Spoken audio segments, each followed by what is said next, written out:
अगर आपका public provident fund यानी पीपीएफ, सुकन्या समृद्धि योजना माने एसएसवाई में खाता है, लेकिन इस फाइनेंशियल ईयर में आपने अब तक इसमें पैसे जमा नहीं किए हैं, तो अकाउंट को एक्टिव मतलब चालू रखने के लिए आपके पास 31 मार्च तक का ही समय है।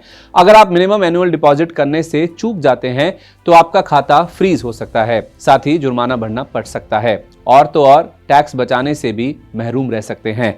आइए जानते हैं कि इन अकाउंट्स में आपको कितना मिनिमम पैसा जमा करना है, नहीं कर पाने की सूरत में पेनल्टी कितनी है। पीपीएफ और सुकन्या में मिनिमम डिपॉजिट की लास्ट डेट हर फाइनेंशियल ईयर की 31 मार्च होती है, यानी वित्त वर्ष 2023-24 के लिए ये तारीख 31 मार्च 2024 है। पब्लिक प्रोविडेंट फंड रूल्स 2019 के मुताबिक पीपीएफ खाता रखने वालों को हर वित्त वर्ष में खाते में कम से कम 500 रुपए जमा करना जरूरी है। मिनिमम रकम जमा नहीं होने पर पीपीएफ अकाउंट डिसकंटिन्यू मतलब बंद हो जाएगा। खाता बंद होने पर लोन और पार्शियल विड्रॉल यानी आंशिक निकासी की सुविधा नहीं मिलेगी। यही नहीं, ऐसे खाते को पूरी तरह से बंद किए बगैर आप अपने नाम से दूसरा खाता भी नहीं खोल सकेंगे। बंद पीपीएफ खाते को फिर से चालू किया जा सकता है, लेकिन इसके लिए आपको हर साल के हिसाब से 50 रुपए जुर्माना देना होगा। जुर्माने के साथ व्यक्ति को एनुअल मिनिमम डिपॉजिट के 500 रुपए भी जमा करने होंगे। मिनिमम डिपॉजिट नहीं भरने पर अगर खाता बंद होता है तो दोबारा चालू करने के लिए 550 रुपए देने पड़ेंगे। लाडली बिटिया के करियर और शादी के पैसे के इंतजाम के लिए सुकन्या समृद्धि योजना अच्छा विकल्प माना जाता है।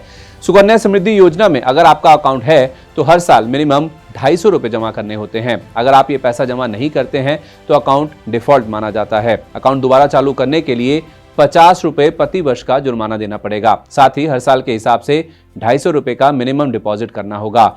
अगर आप फाइनेंशियल ईयर 2023-24 में ओल्ड टैक्स रिजीम में टैक्स भरने की सोच रहे हैं तो पीपीएफ और सुकन्या जैसी स्कीम में निवेश टैक्स बचाने का मौका देता है। इनकम टैक्स एक्ट के सेक्शन 80C के तहत पीपीएफ और सुकन्या में निवेश पर 1.5 लाख रुपए तक का डिडक्शन मिलता है। 80C के तहत डिडक्शन का फायदा उठाकर टैक्स का बोझ कम करने के लिए 31 मार्च 2024 तक निवेश करना जरूरी है। हर फाइनेंशियल ईयर के लिए टैक्स सेविंग से जुड़ा इन्वेस्टमेंट करने की लास्ट डेट 31 मार्च होती है। इस डेट तक इन्वेस्टमेंट नहीं करने पर उस फाइनेंशियल ईयर में डिडक्शन क्लेम नहीं कर पाएंगे।